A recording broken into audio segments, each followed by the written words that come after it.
আসসালামু আলাইকুম। আমাদের রান্নার রাজ্যে আপনাদের স্বাগতম। কেমন আছেন সবাই? আশা করছি আল্লাহর রহমতে অনেক ভালো আছেন। আজকে পটলের খোসা দিয়ে দারুণ একটা ভর্তা রেসিপি শেয়ার করব আপনাদের সাথে। এই ভর্তাটা খেতে এতটা ভালো লাগবে তখন আর কখনোই আপনারা পটলের খোসা ফেলে দেবেন না। আমি কখনোই পটলের খোসা ফেলে দেই না। আমার ভর্তা খুবই ভালো লাগে এই খোসাটা দিয়ে। আমি এরকম মোটা সাইজ করে পটলের খোসাগুলো ছিলে নিয়েছি। তারপরে আমি প্রেসার কুকারে একটা সিটি দিয়ে নিয়েছি, এতে করে খুব দ্রুত সেদ্ধ হয়ে যায়। আপনারা চাইলে পাতিলেও দিতে পারেন। তো আমি জাল দিয়ে এই পানিটুকু একদম শুকিয়ে নেব। একটি লোহার কড়াইয়ে আমি দিয়ে দিলাম 1 টেবিল চামচ পরিমাণে কালো জিরে। আমি এটা তেল ছাড়া ভেজে নেব, খুব সুন্দর করে ভাজতে হবে চুলার জালটা কমে রেখে। তো আমি কালো জিরা দিচ্ছি, এতে করে ফ্লেভারটা খুব সুন্দর পাওয়া যাবে, খেতে ভালো লাগবে। আপনারা চাইলে এটা ছাড়াও করতে পারেন, আবার মাছ ভেজেও দিয়ে করতে পারেন। তো ওই মাছ ভাজা দিয়ে একদিন শেয়ার করব ইনশাল্লাহ। খুব সুন্দর করে কালো জিরে ভাজা হয়ে গেছে, এবার আমি উঠিয়ে নিচ্ছি।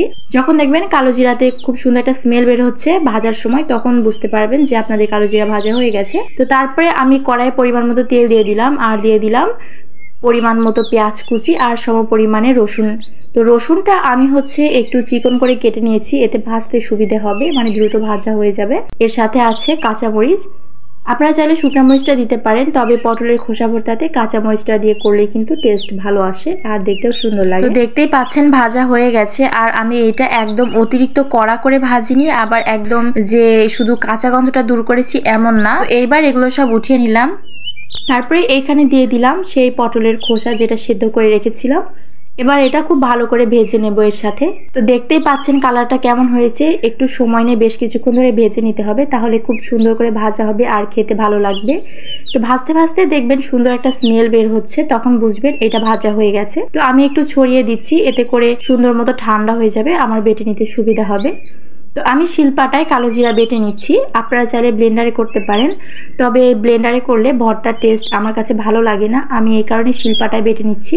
তো আমি কালো জিরাটা খুব মিহি করে বেটে নিয়েছি একদম। তারপরে এখানে পেঁয়াজ মরিচের যে ভাজনাটা ছিল সেটাও আমি সুন্দর করে বেটে নিলাম। এরপরে খোসাটা বেটে নেব। তো দেখতেই পেলেন খোসাটা ঠান্ডা হওয়ার পরে আরও একটু ক্রিস্পি হয়ে গেছে, মানে এইটা একদমই নরম থাকবে না, আবার অনেক শক্তও হবে না, একটু ভালো মতো ভেজে নিতে হবে। তো এবার হাত দিয়ে খুব সুন্দর করে এগুলো মিশিয়ে নেব। কালারটা এতটা সুন্দর এসেছে, আপনারা যদি শুধু কালো জিরাটা ছাড়া এটা ভর্তা করেন একদম সবুজ হবে, ওইটা খেতেও ভালো লাগে। আর কালো জিরাটা দিলে স্মেলটাও সুন্দর আসে আর পুষ্টি তো আরও বেড়ে যায়। তো এইবার এখানে আমি একটু টেস্ট মতো লবণ দিয়ে দিলাম। তো সুন্দর করে আবার সবকিছু মাখিয়ে নিলাম। এইখানে আপনারা চাইলে একটু সরিষার তেল দিতে পারেন, তবে আমার কাছে সরিষার তেলটা না দিয়েই ভালো লাগে। আজকে এই ভিডিওটা কেমন লাগলো অবশ্যই জানাবেন। আপনারা বাসায় একবার এইভাবে ট্রাই করবেন যারা পটলের খোসাটা ফেলে দেন। আশা করছি এরপর থেকে আর কখনোই ফেলবেন না। এটা যে এতটা টেস্ট, আপনারা অবশ্যই একবার ট্রাই করে দেখবেন। তো আজকের ভিডিওটা এখানেই থাক, দেখা হচ্ছে পরের ভিডিওতে। আল্লাহ হাফেজ।